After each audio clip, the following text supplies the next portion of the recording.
Hi, everyone. Jodi Daniels, founder and CEO of Red Clover Advisors. I am a privacy consultant, and we're here today to talk about data privacy. So to get started, I think it's really important to understand the foundation and base of privacy is that it's all a matter of trust, as Billy Joel would say. Think about it. Our customers interact with us. They buy our products or our services because they believe we're going to deliver for them an amazing experience, an amazing product. And they trust that we're going to deliver on that. Well, the same is true that you're giving us their personal information, maybe to buy the course or product or service. And they trust that we're going to keep it, we're going to use it in a manner that they would expect, and they're not going to be surprised by what's going to happen, and certainly that we're going to protect it. So how we treat their personal information is truly indicative of our brand. And it's not just the security data breach thing that may or may not happen, but it's really about building a trust-based relationship with our customers.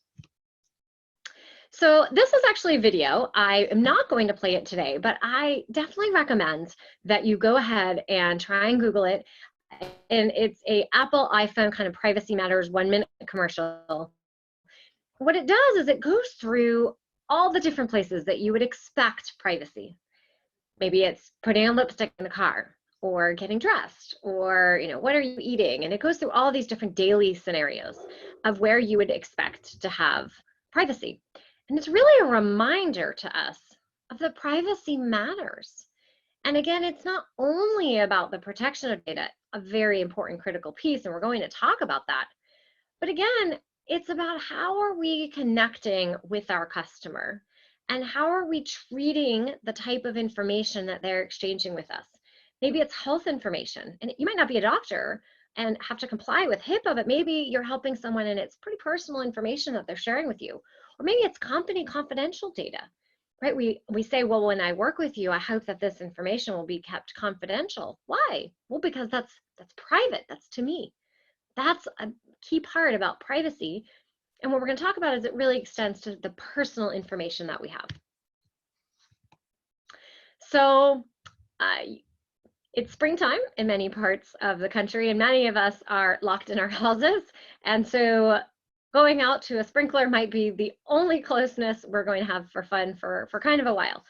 But in all seriousness, this is a lot of information. Privacy can be a little bit of a dense topic, and I'm going to do my very best to make it fun and lighthearted and easy to understand, and also for you to realize that is a lot of information. And if at any point you have a question, will be at the end, and you are welcome to reach out to me.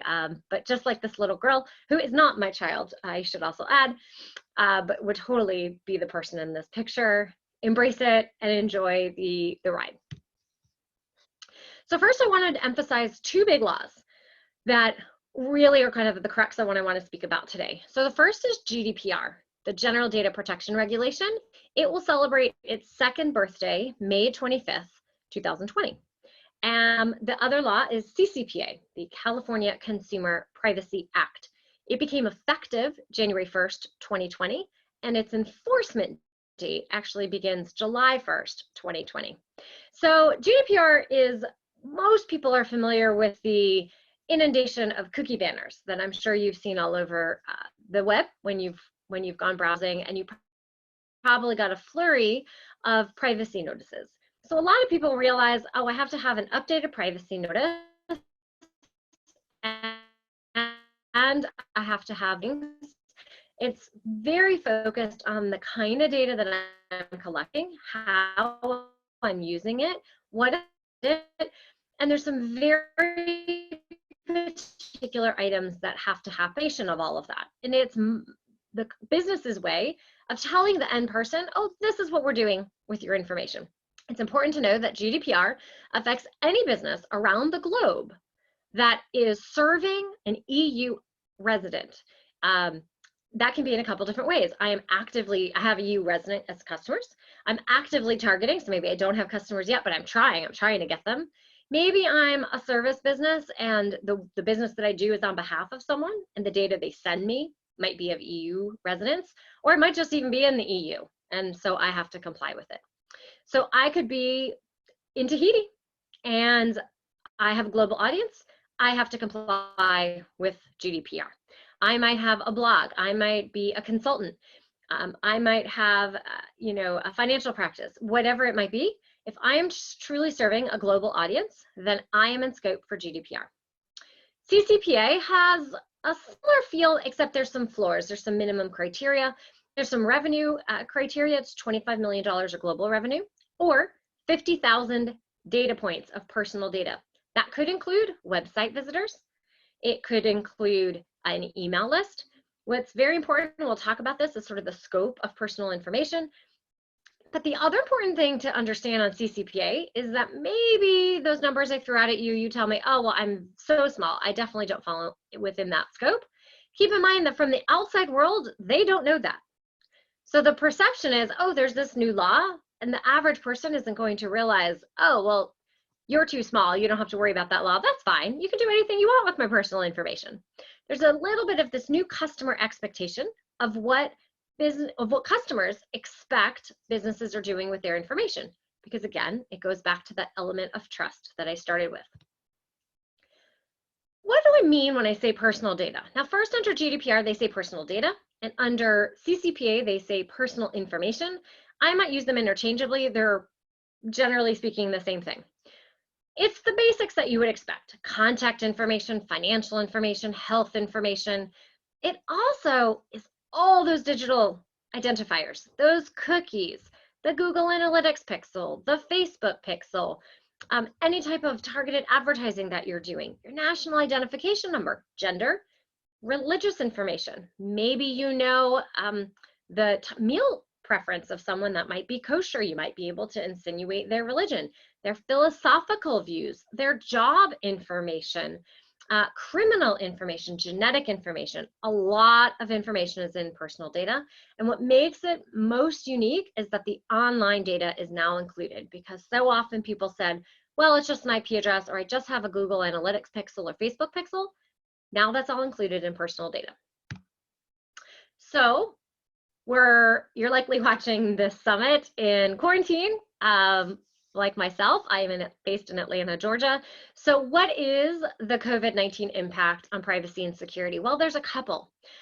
Kind of going bottom up. So first is, as of this time, CCPA that I just mentioned, that is currently in effect but not yet enforced, is still staying on track for being enforced on July 1st, 2020. So there's no change to the enforcement date. What's the most biggest impact right now, honestly, is that there's an increased risk for data breach. And so that is on the personal side and the professional side.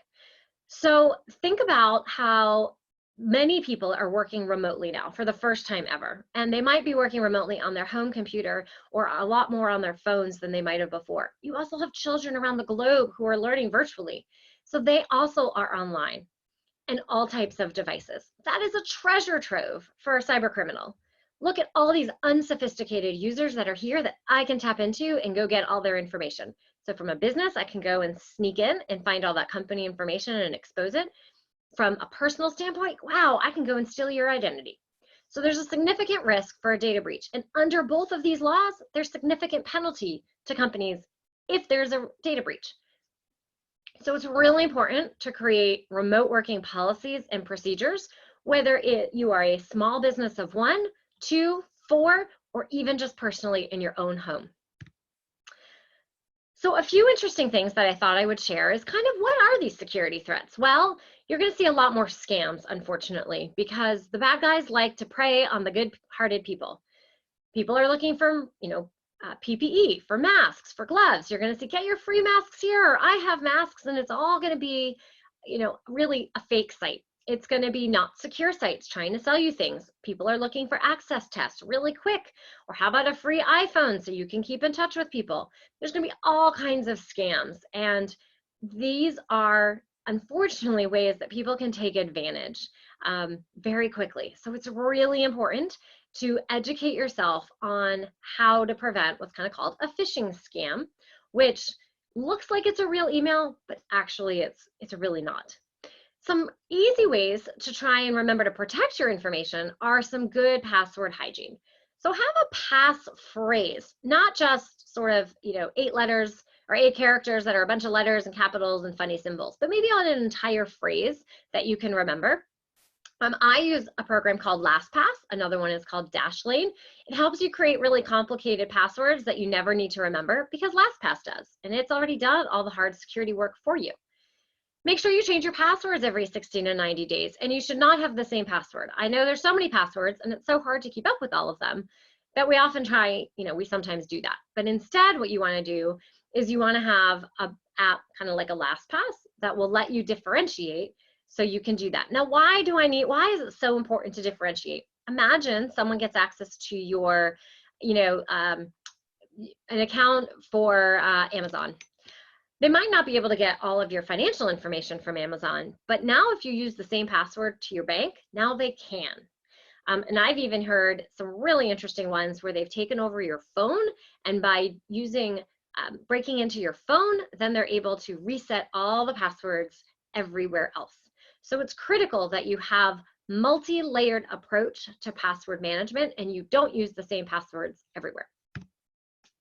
So I mentioned before kind of phishing tips. How can you stay protected in this particular era where cyber criminals are going to prey on people now to take advantage of the situation? So you want to click recognize links. If you get an email and you're like, that link doesn't look quite right, that's a little weird, that's a little off, probably not. You can also literally hover over it and you can look closely to see what it is. Look out for poor spelling or grammar. That is a big one. That is a hint of not real. Watch closely for the URL, the sender's name and email address. Amazon Prime isn't going to have a Comcast account. Look at the footer.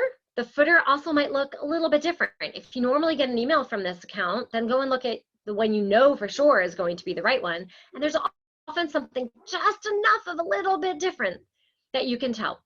Review the greeting. Is it personalized to you, dear Jodi, or is it, just dear customer?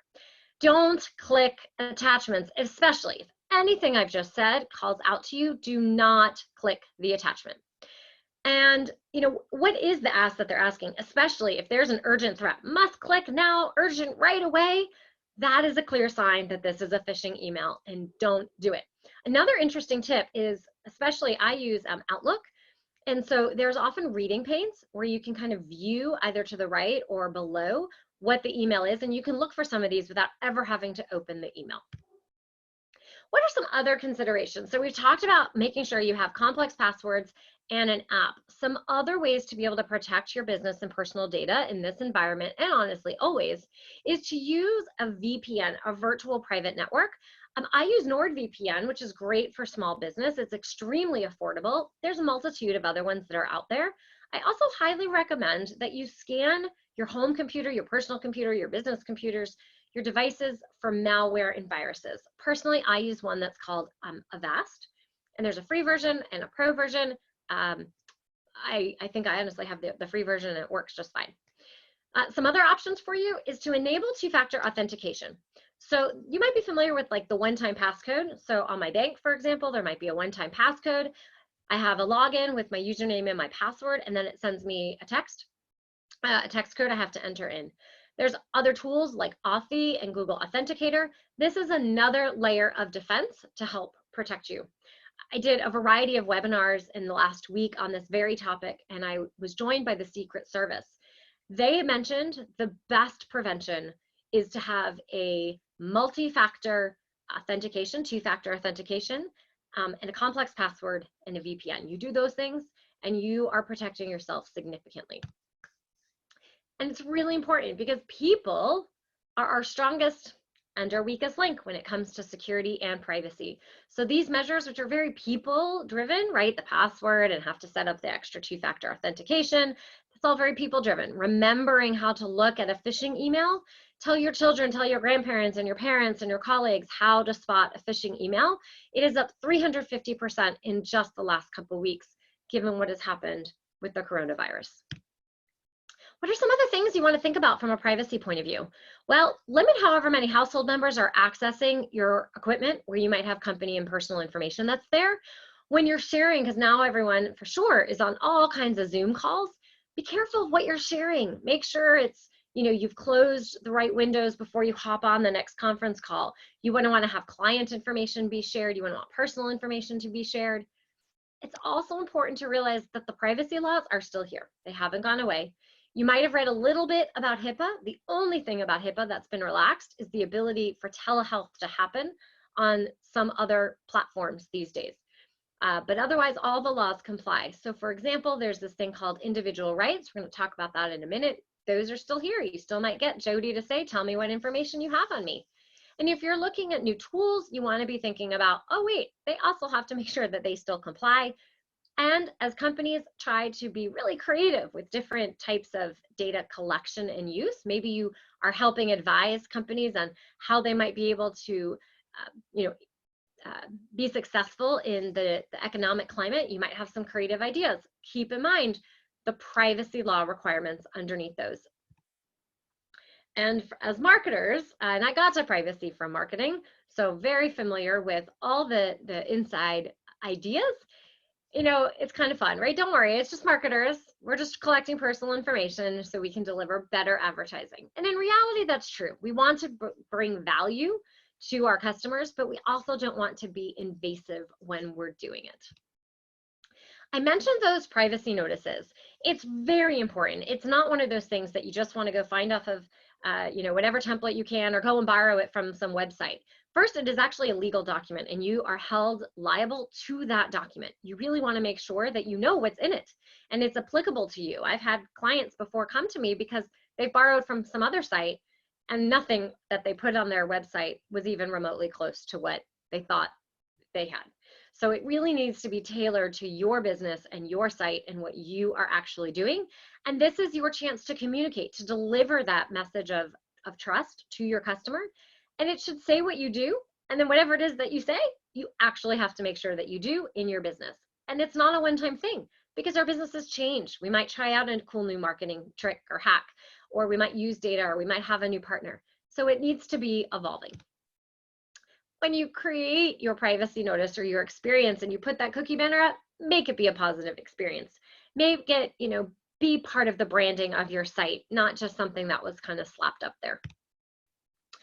This is a long list of the individual rights kind of compared side by side. Some of the big ones that I'll call out underneath both of them is that I have the right to be able to know what kind of information you have on me. I also have the right to be able to ask you to delete information that you have on me in certain situations. Now, for all of these, they're not absolute.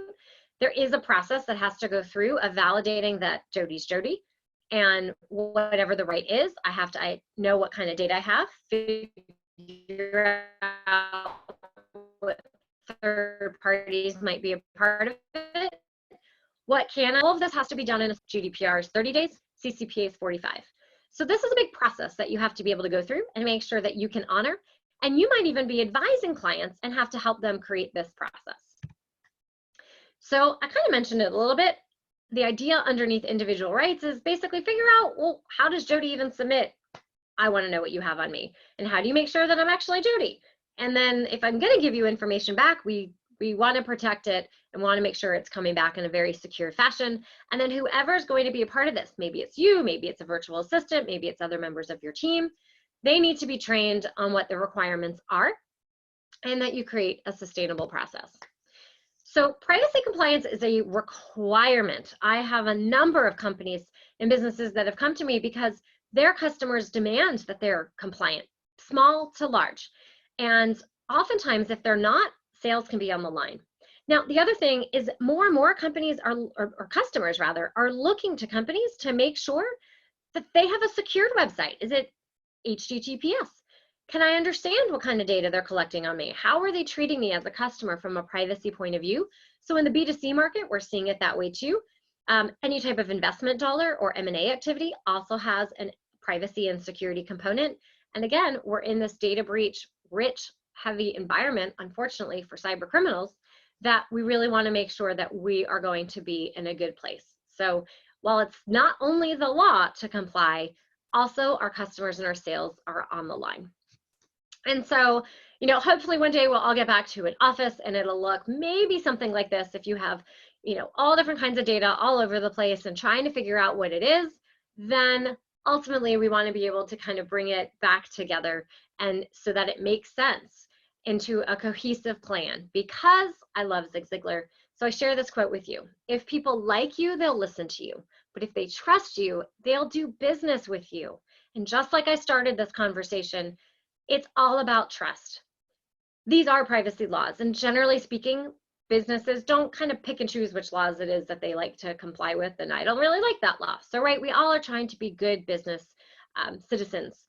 And at the same time, this is our opportunity to really create a trust-based relationship with our customers, whether it be a small customer, a big Fortune 100 company. No matter what the business is, there's an element of privacy and security requirements within all of them. And I hope that that resonates with you. Also, hopefully one day we will all be able to relax. So I kind of started the conversation with a big fire hose picture. It was a lot of information in a super condensed period of time. And now we can sort of all breathe. And I personally am a huge beach goer and very excited for one day being able to walk out of my house and make it off of the lawn and being able to go and relax and enjoy. So with that, I wanted to leave you with a couple action steps. So if this resonated with you and you're like, I did GDPR, I'm all done, I don't have to worry about this California thing, not quite. There are actually a lot of very different items that have to get done, and privacy notices need to be updated. Understanding what data you have, it's kind of a data inventory, is really important. You might not realize how many different tools and systems have personal information. Maybe you have Calendly, HubSpot, email, that's 3 right there. Maybe you have Zapier, maybe you have Dropbox, Outlook, file folders. That was like 5 or 6. I haven't even gotten started. Are you, there's an entire part of CCPA that we didn't go into that talks about the sale of data. And that can be if you're sharing data with a third party and they get to use it for their own purposes. Number 4 is all around privacy notices. How does your privacy notice align? Number 5 is all about working with service providers. You got to make sure your vendors are compliant. Number 6, depending on the business you're in or your clients are in, you have to pay attention to social media channels, because there very well could be organized individual rights campaign. How are you protected in a remote work environment? What does your vendor process look like for vetting for CCPA compliance? And this really would be true for CCPA, honestly, or GDPR. Number 9 is ongoing training. And then 10, who's going to be responsible for this on an ongoing basis? So some of this might apply for some of the slightly larger companies, but all of sort of this at a theme level applies to any size business. And so I'm sure that I've answered all of your questions. You have none left, but in all seriousness, I do like to have some fun with some comics. So I have some materials. I actually have a lot of materials. First and foremost, I feel so strongly about the remote working piece. So if you want to have more about the phishing and VPN and how you can protect your information that honestly would be helpful for you personally and professionally for your business, maybe your partner's business or your friend's business, then please go and grab the white paper that I have that will help walk you through how to protect that information. It's a short guide with a lot of important information in it and a lot of great resources. I have a bunch of other ones. If you want more on GDPR, more on CCPA, more on this individual rights thing, I have quizzes, all kinds of information. Then you can go to the white paper and find more of that. I'm sorry, that didn't make any sense. You can go more to my website of redcloveradvisors.com/whitepapers. I just kind of called the specific one here for remote work.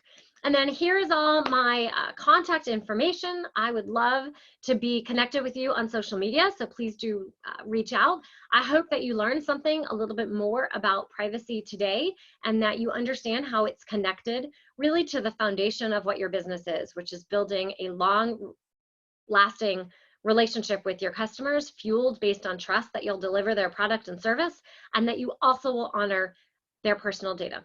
So thank you so much, and I look forward to connecting with you soon.